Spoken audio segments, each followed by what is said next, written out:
Hello. This, Hello, is this Peter? it is, and you're Kent. I am Kent Hovind, yes, sir. Where are Wonderful. you at, Peter? Where am I? I'm right here beside the telephone. Okay, good. Sound like you're on Mars. Might as well be for the communication we're doing. Yeah, it's good. Well, good. Anyway, yes, how can I help you? Hal's been emailing me a couple times, said he wanted me to call and talk to you about the creation evolution issue or something to that effect, so... Right. And you have some ideas, and I have some ideas. I understand. Okay. I understand that you are you have a background of being a science teacher, correct? Yes, sir. High school science, 15 years. Okay. Biology, earth science, and physical science. Okay. And I've seen a little bit of your lecture work on YouTube, so I have a sense of where you're coming from. I, on the other hand, am not a scientist. I'm a lawyer. I know just enough about all kinds of things to really qualify as quite ignorant, but I'm imaginative too, and I've got a good public school education, and I, from my perspective, I have to say, and I sent you some questions that may give you a sense of that. I don't disbelieve in any religion. I think that religions have come about naturally, and I think that they're a necessary part of existence, especially in the areas where people don't have answers to things, and religions provide us with answers that give us comfort and allow us to go ahead with some compulsion, to survive in our worlds. And that's kind of the position that I'm coming from in terms of religions. And I asked you a little bit about what your foundation is. That's why I asked you about who wrote the Bible and about the different religions of the world. And I would say, for starters, you are what you call a Christian, correct? Correct. And in your Christianity, would you say you're a Catholic? No, Baptist. Okay. And Baptist is something which existed at the time of the founding of this country and before. Is that correct? Way before, I would say, right straight from John the Baptist, Jesus' cousin. But, okay. Yeah. All right. Do you have a question for me, Kent, or? Well, yeah. I guess I can clearly define my position, if that will help, and then Sure. you know what exactly you don't agree with. Uh-huh. I don't know. I look at it, I guess, from a scientific perspective and say, okay, the world is incredibly complicated. There had to be a designer.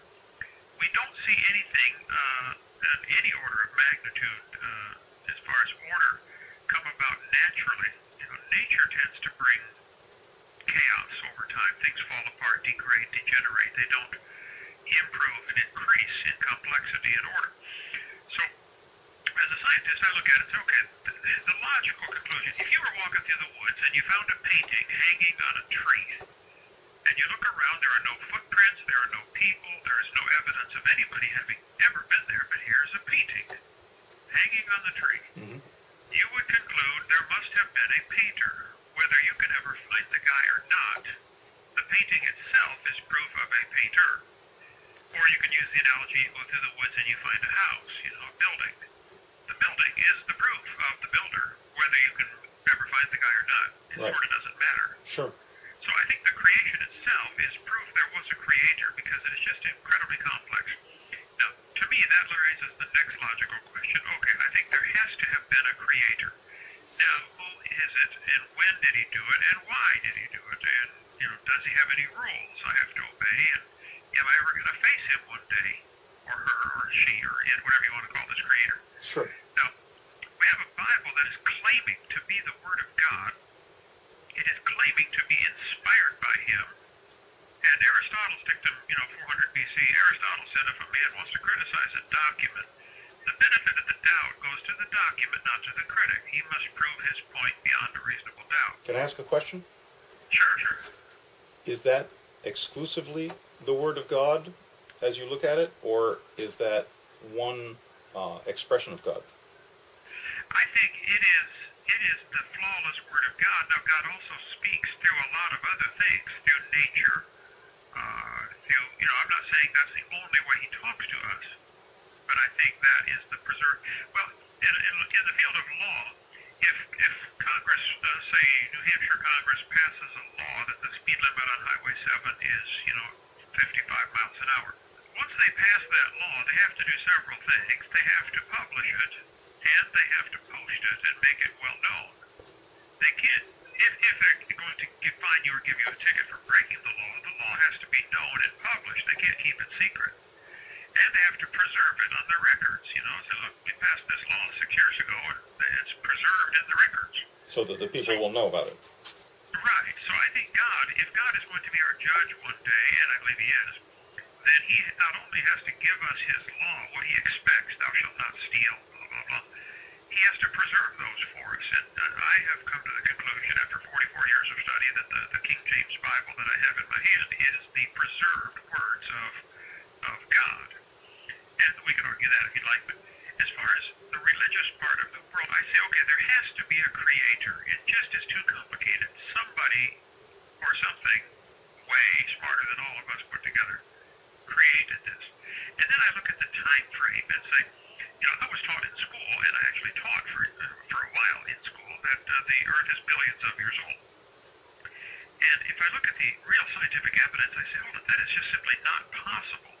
Okay, I'd like to focus on this too, because it's my understanding that your belief is that that the Earth is only some 6,000. Is that correct? Years old? Correct. Oh, universe, sun, moon, stars, everything. Okay.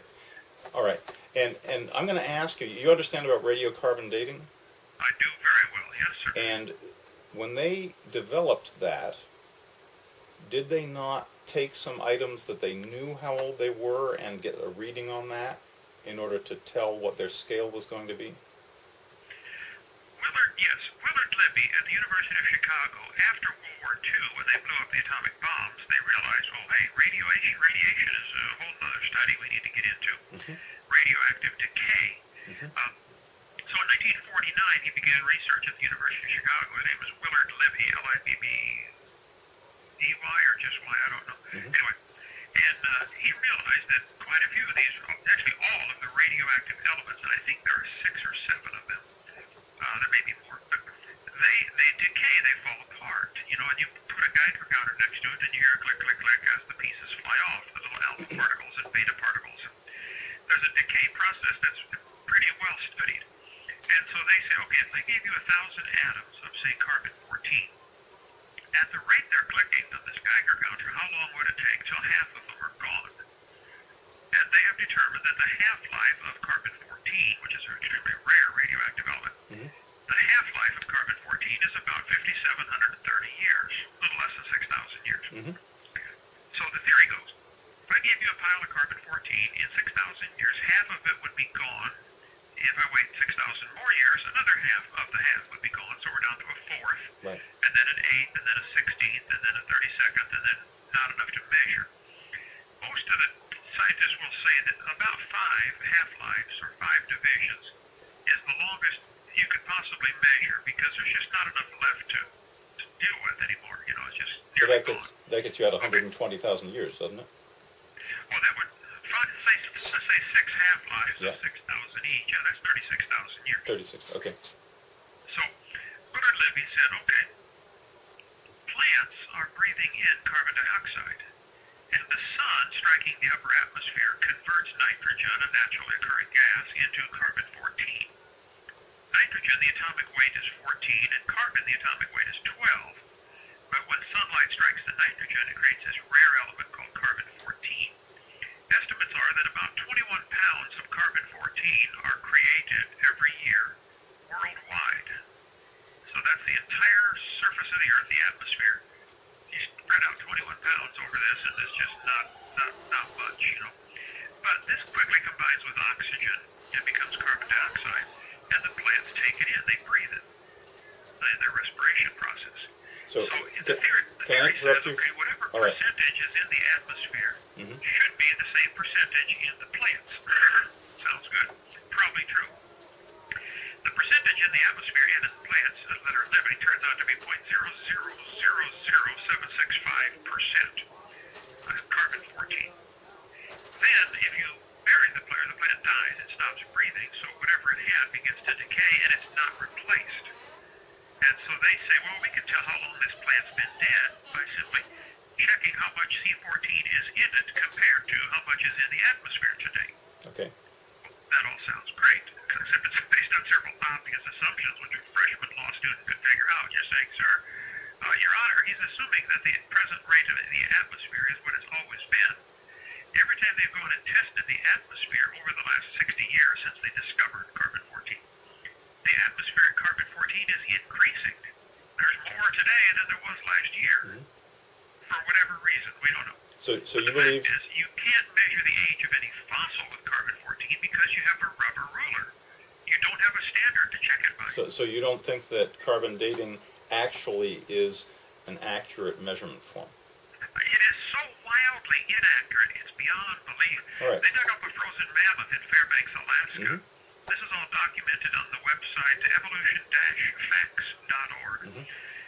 They tested the carbon dated it. The skin, I think, was 21,000 years old, and the meat from the front leg was 14,000 years old.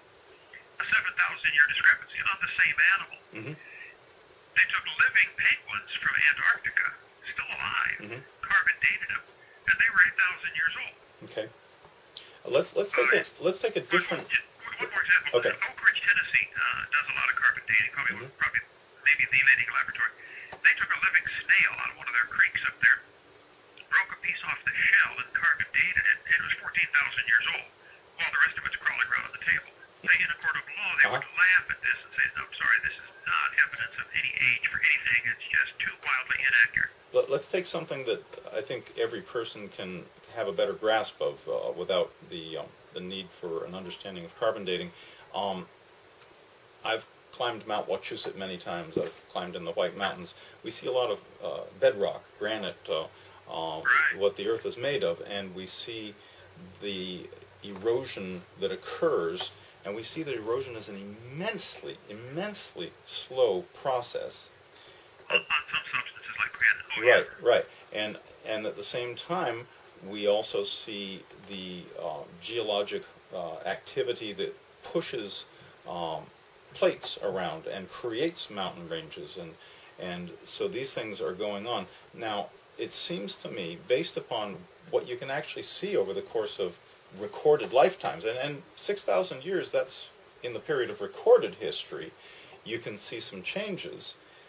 I would look at those changes, and I would anticipate more changes of the same sort, but at the same time I would be able to look back and say, because we know these kinds of changes have happened over recorded history, I can look at other geologic formations and say, then this was going through the same thing, but perhaps a much bigger or obviously a much longer erosion process. For instance, the mesas out west, or in Edinburgh you have Arthur's Seat, which was the center of an old volcano. It took some time for all of the rock around the cores of those volcanoes to erode away, and I think right there you can see an example of things happen over much vaster periods of time than just 6,000 years. You have evidence in mountain ranges in the United States of there being ocean floors. You find shell fossils high up in the White Mountains.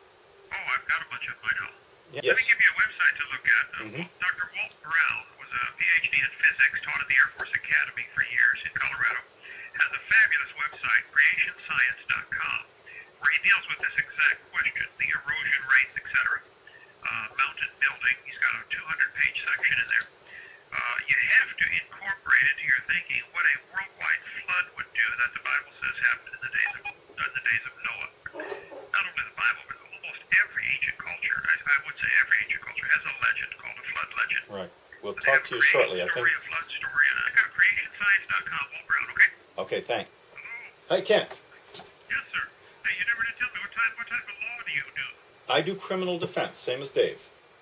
Okay. Yeah. Well, you need to read 2peter3.com. Read what happened in my case and blow your mind. Why is this guy in prison? I think I heard a little bit about that. Dave thinks that we should talk about homology and macroevolution, and he brings up the question of say large reptiles, dinosaurs, and whales, and how can such a huge change occur from species to species. In other words, you have a running dinosaur, and sometime later you have a giant warm-blooded mammal in the ocean with vestigial hands. Yeah? I understand the question, Okay. I think, and the issue. One thing, on the last topic, though, you talked about the erosion rates and mountain building. Okay. I think if you study what happened at Mount St. Helens, you'd find it very interesting. When it blew up in 1980, it blew 900 feet of sediments down into the river valley and blocked off the little Toutle River. And 22 months later, the giant lake had backed up behind the mud flow, mudslides. Yeah. And then it finally got deep enough that it went over the top, and topped over the dam. In this case, an artificial dam. No, natural dam.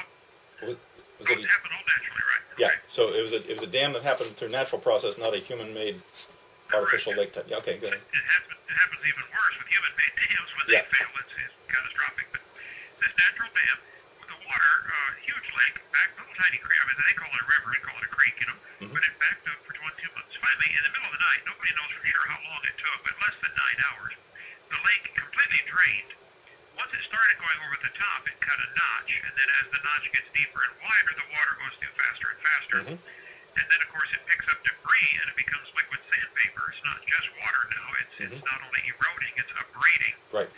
And if it gets going fast enough, there's a phenomenon called cavitation, where it actually creates a suction on the sides. Propellers get that all the time in the ships, cavitation. Sure. The cavities. Anyway, it completely drained the lake, and it formed two canyons down the mountain that were 1,000 feet wide, 2,000 feet long, and 140 feet deep. And it did this through rock in less than 9 hours.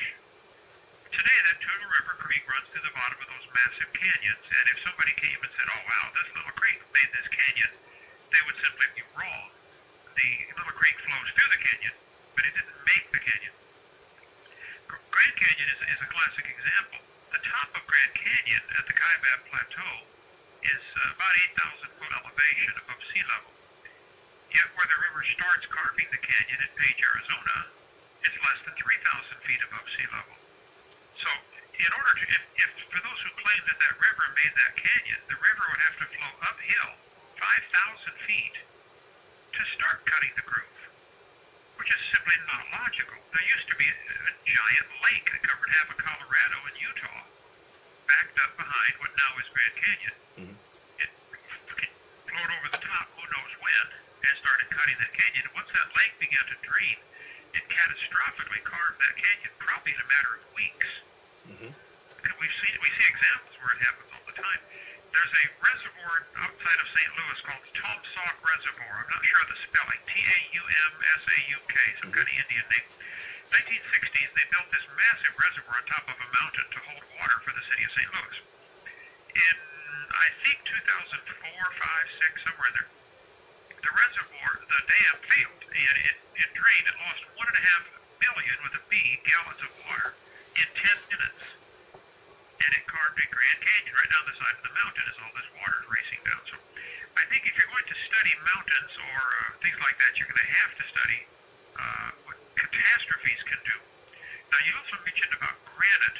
There's a guy named Robert Gentry who worked at Oak Ridge Laboratories in Tennessee doing research on disposal of radioactive waste in granite. He has granite samples from all over the world.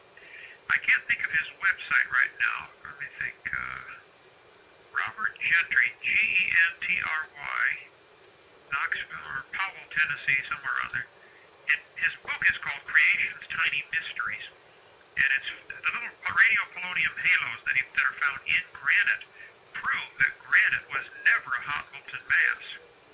He does a lot of studies and research in there. He shows, like, if you melt granite, which New Hampshire is full of, and then you let it cool back down, it does not form back into granite. It forms a totally new substance called rhyolite, R-Y something, rhyolite. So nobody knows how granite was made. It's certainly not from a liquid molten rock. It is instantly created. And that's a topic you can search out with Robert Gentry's work. I'll think of the website. I haven't seen a computer in 7 years, so, but I forgot. Anyway, as far as dinosaurs, whales, etc. I think obviously to conclude, we used to have dinosaurs and now we have whales, therefore one came from the other. This, of course, wouldn't hold up 2 seconds in a court of law. So, Your Honor, you don't know these two are related.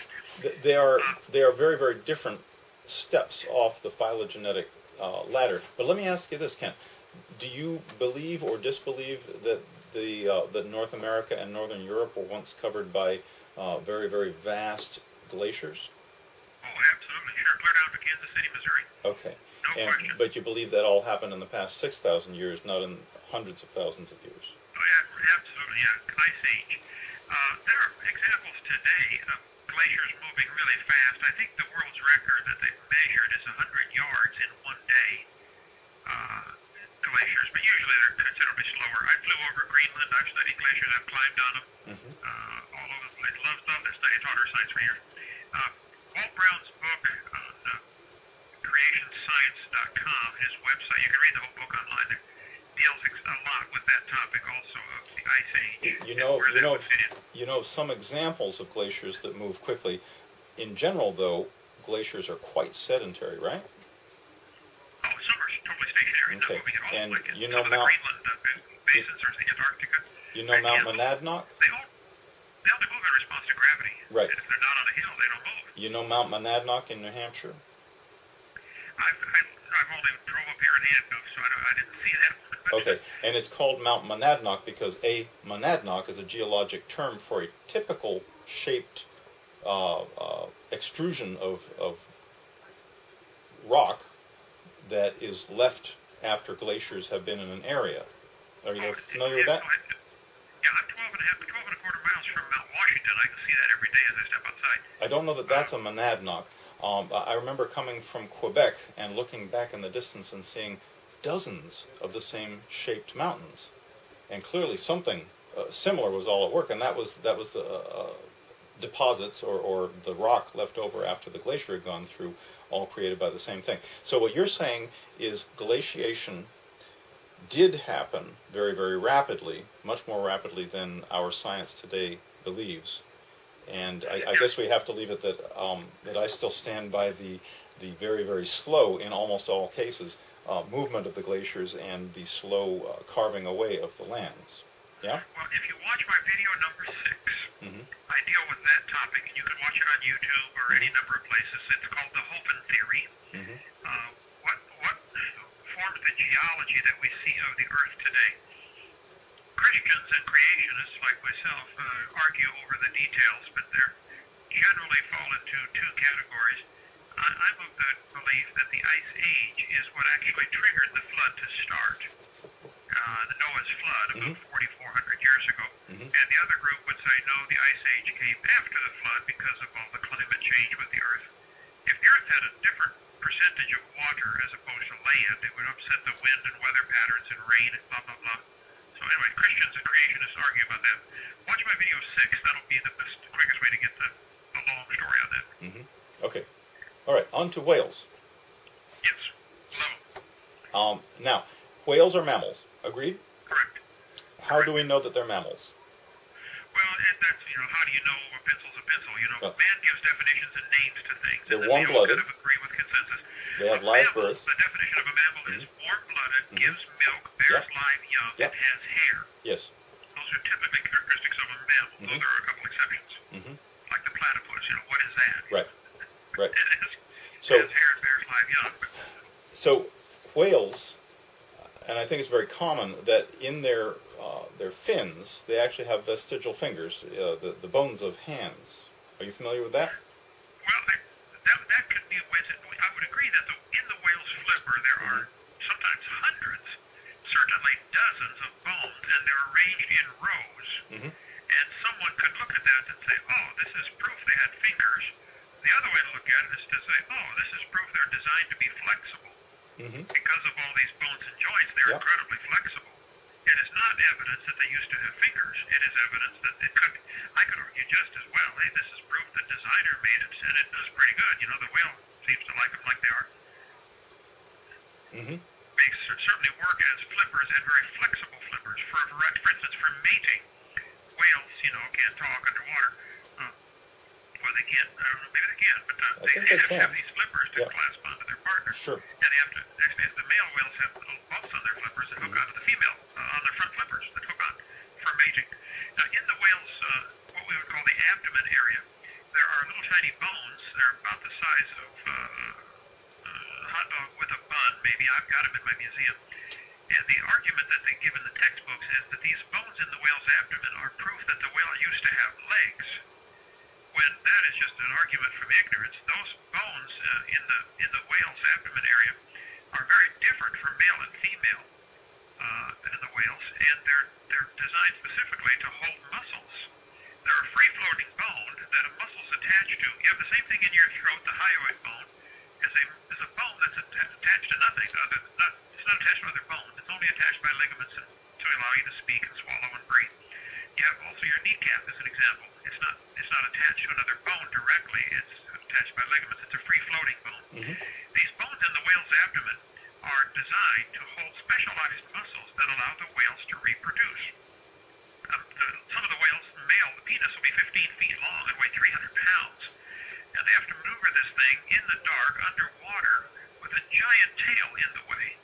And so, as opposed to humans, they actually can control the direction of their penis. And they have to be able to mate. And they could not without these little bones. So I agree that whales have little bones in their abdomen. I do not agree that that's evidence they used to be legs. I think they're very well designed for what they do, and I'm sure the whales use them as often as you'll let him. Mm-hmm. Okay. So I think what happens is people miss it.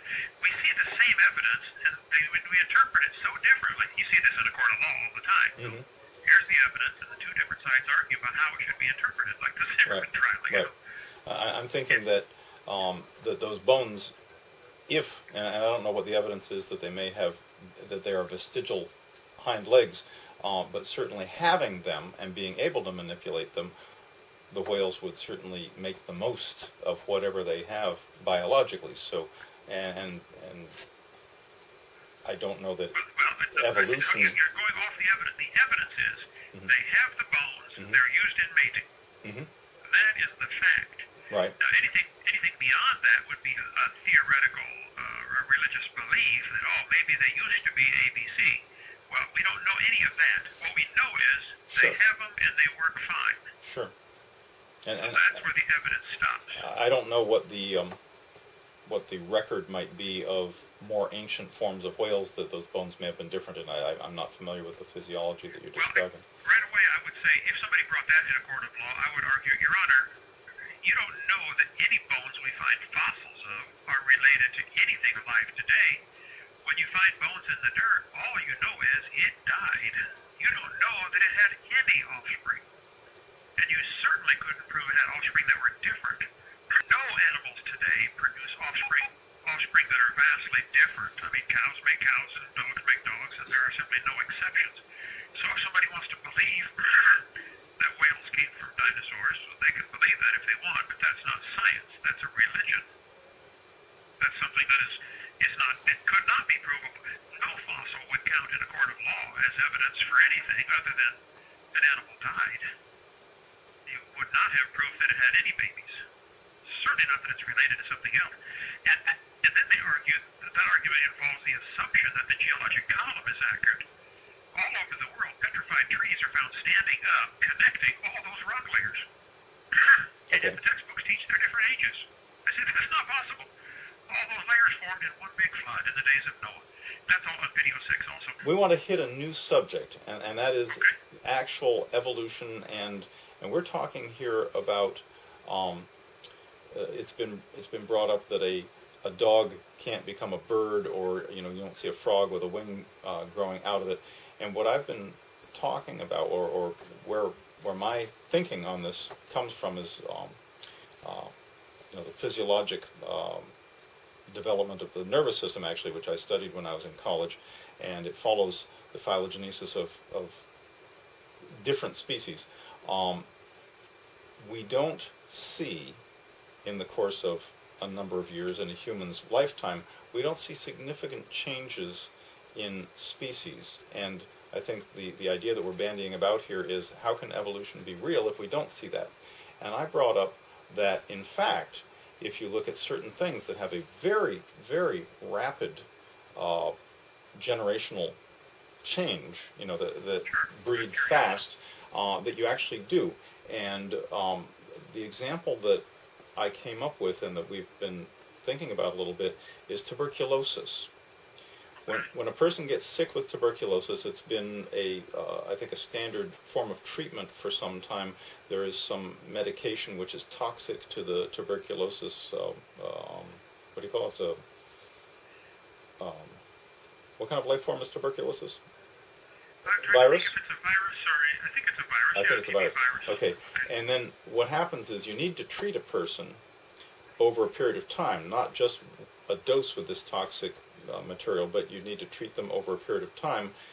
It definitely hits the tuberculosis bacteria hard, but it also has to hit multiple times over time. And if you stop that treatment, my point in talking about this is what you've got left is those tuberculosis bacteria which were the most resistant to the medication. And then if you stop the treatment, those procreate, and they naturally have selected for the ones which are most resistant.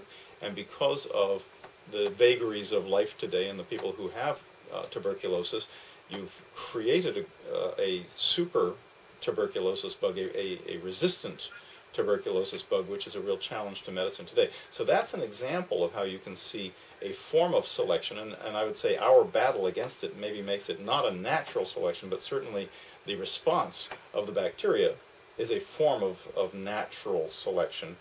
Okay. They're being bred to be stronger. In any life form, let's take the TB, I don't remember if it's a bacteria or a virus, let's say it's a bacteria, okay.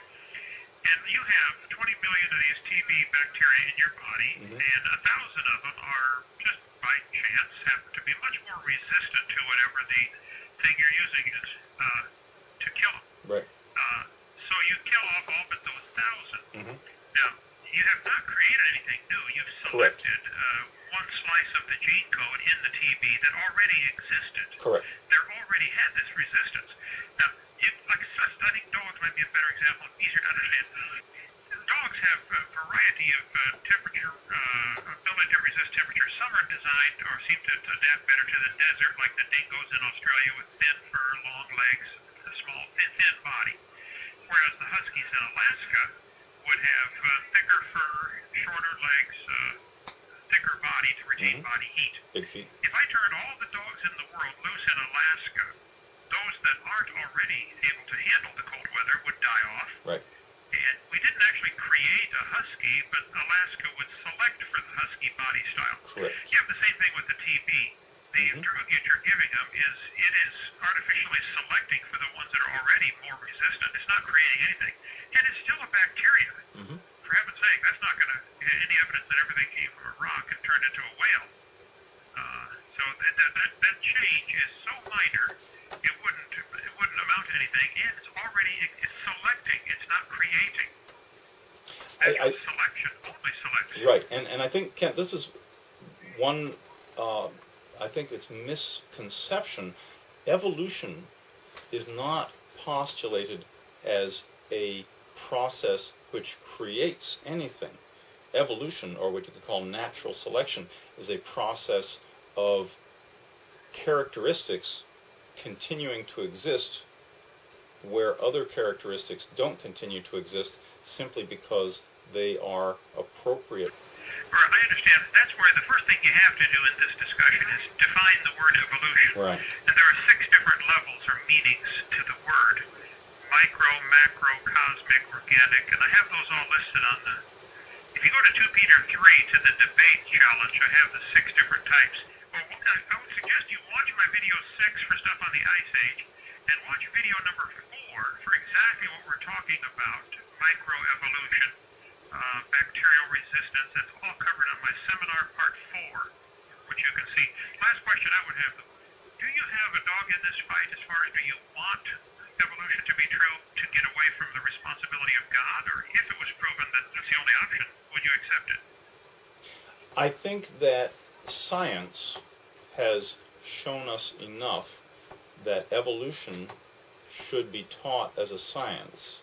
I think if you have a program that wants to look at various religious ideas of how all this came to be, it certainly has value, but it should be presented as a religious program, not a science program. If you have a religious, if you have a religious idea, is the religious program. The idea that whales and dinosaurs are related is a religious idea. It's not scientific.